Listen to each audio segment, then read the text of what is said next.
بیوی کے لیے بھی کچھ احکامات ہیں، بیوی کی بھی کچھ ذمہ داریاں ہیں جو اسے شوہر کے حق میں پوری کرنا ہے. پہلی ذمہ داری یہ کہ بیوی خوشی کے ساتھ شوہر کی اطاعت کرے. قرآن پاک میں نیک عورتوں کی صفت یہ بتائی گئی ہے، فالصالحات قانتات، نیک عورتیں فرما بردار ہوتی ہیں. ایک طرف اللہ کی اطاعت گزار اور دوسری طرف شوہر کی اطاعت گزار. شوہر کی اطاعت کے بارے میں ایک حدیث میں آتا ہے، آپ صلی اللہ علیہ وسلم نے فرمایا، 2 قسم کے لوگ ایسے ہیں کہ جن کی نمازیں ان کے سروں سے اوپر نہیں جاتی. ایک وہ غلام جو اپنے آقا سے بھاگ جائے جب تک کہ واپس نہ آئے، اور دوسرے وہ بیوی جو اپنے شوہر کی نافرمانی کرے جب تک کہ نافرمانی سے باز نہ آ جائے. یہاں تک حکم ہے کہ بیوی شوہر کے معاملے میں کسی دوسرے کی بات نہ مانے. یعنی شادی کے بعد ایک عورت جب شوہر کے گھر چلی جاتی ہے تو پھر شوہر کا حق سب سے بڑا ہو جاتا ہے. بعض اوقات ہمارے معاشرے میں ایک طرف شوہر کچھ کہتا ہے، دوسری طرف والدین کچھ کہتے ہیں، تیسری طرف کسی اور کا مشورہ کچھ ہوتا ہے، عورت بیچاری بیچ میں پس جاتی. ایسے موقع پر عورت کے لیے کیا لازم ہے، اس کی پرائرٹی کیا ہوگی کہ وہ اپنے شوہر کی بات مانے. عورت کی دوسری بڑی ذمہ داری اپنی آبرو اور عزت و عصمت کی حفاظت ہے. عورت کوئی ایسا کام نہ کرے جس سے اس کی عفت و عصمت پر کچھ حرف آئے. ازدواجی زندگی کی خوشی کا راز باہم ایک دوسرے پر اعتماد ہے. اگر کوئی بھی ایسا کام عورت کرتی ہے جس سے شوہر کے دل میں شک ہو جاتا ہے، اعتماد ختم ہو جاتا ہے، تو اس سے ازدواجی زندگی کی خوشیاں ختم ہو جاتی. یہ اعتماد بے حد ضروری ہے، اور اس کے لیے اپنی عزت عصمت کی خصوصی حفاظت. نبی صلی اللہ علیہ وسلم نے فرمایا، عورت جب 5 وقت کی نماز پڑھے، اپنی آبرو کی حفاظت کرے، اپنے شوہر کی فرما بردار رہے، تو وہ جنت کے جس دروازے سے چاہے داخل ہو جائے. اسی لیے شوہر کی اجازت اور مرضی کے بغیر گھر سے بھی نہیں نکلنا چاہیے. حضرت معاذ بن جبل کہتے ہیں کہ نبی صلی اللہ علیہ وسلم نے فرمایا، خدا پر ایمان رکھنے والی عورت کے لیے جائز نہیں کہ وہ اپنے شوہر کے گھر میں کسی ایسے کو آنے دے جس کا آنا شوہر کو پسند نہ ہو، اور ویسی صورت میں گھر سے نکلے جب اس کا نکلنا شوہر کو پسند نہ ہو. اطاعت کے علاوہ شوہر کو خوش رکھنا یہ بھی بے حد ضروری ہے. نبی صلی اللہ علیہ وسلم نے فرمایا، جس عورت نے اس حال میں انتقال کیا کہ اس کا شوہر اس سے خوش تھا تو وہ جنت میں داخل ہوگی. اور عموماً کسی کی خوشی کے لیے انسان اپنے جذبات کی قربانی دیتا ہے، بعض اوقات اپنی سوچ کی قربانی دیتا ہے، بعض اوقات اپنے کسی اور راحت و آرام کی قربانی دیتا ہے. تو ایک عورت جب اپنے شوہر کو خوش کرتی ہے تو جواباً اس کے لیے خوشی پلٹتی ہے. اس لیے گھریلو زندگی کی خوشی کا انحصار اسی بات پر ہے کہ دونوں ایک دوسرے کے لیے قربانی کے جذبات رکھتے ہوں، ایک دوسرے کے لیے رحمت اور ایک دوسرے کے لیے مودت کا ذریعہ ہوں. جیسا کہ قرآن پاک میں شادی کا مقصد ہی یہ بتایا گیا کہ دونوں کے درمیان باہم مودت اور رحمت کے جذبات ہوں، ایک دوسرے کے لیے سکون کا باعث ہوں، تاکہ انسانی زندگی بہترین طریقے پر رواں دواں رہے.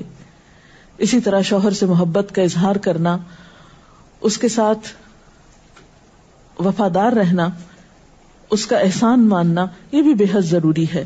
حضرت اسماء کہتی ہیں کہ ایک بار نبی صلی اللہ علیہ وسلم میرے پاس سے گزرے، میں اپنی سہیلیوں کے ساتھ تھی. آپ نے ہمیں سلام کیا اور ارشاد فرمایا، تم پر جن کا احسان ہے ان کی ناشکری سے بچو. تم میں سے ایک اپنے ماں باپ کے گھر کافی دنوں تک بن بیاہی بیٹھی رہتی ہے، پھر اللہ تعالیٰ اس کو شوہر عطا کرتا ہے، اولاد دیتا ہے، اور ان سارے احسانات کے باوجود اگر کبھی کسی بات پہ شوہر سے ناراض ہوتی ہے تو کہہ اٹھتی ہے، میں نے تو کبھی تمہاری طرف سے کوئی بھلائی دیکھی ہی نہیں.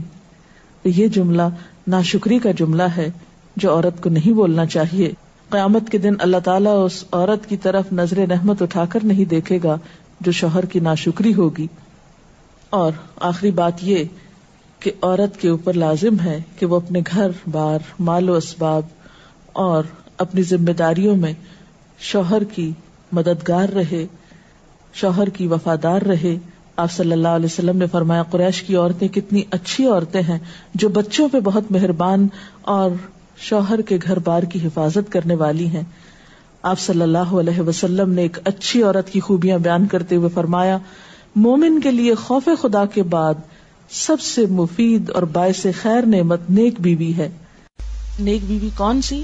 اس کی کیا تعریف ہے کہ جب شوہر کوئی کام کہے تو خوشی سے کر دے، جب اس پہ نگاہ ڈالے تو اس کو خوش کر دے، اور جب اس کے بھروسے پہ قسم کھا بیٹھے تو قسم پوری کر دے، اور جب کہیں چلا جائے تو اس کے پیچھے اپنی عزت و آبرو کی حفاظت کرے، اور شوہر کے مال اور اسباب میں اس کی خیر خواہ رہے، اس کو ضائع نہ کرے.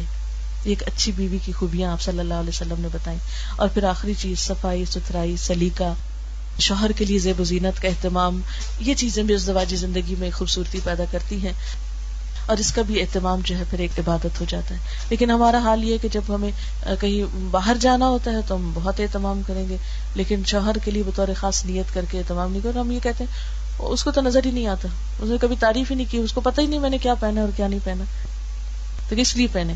ایک شیطان ہمیں جواز فراہم کر دیتا نا. حالانکہ ہر کوئی ڈسکرپٹیو نہیں ہوتا.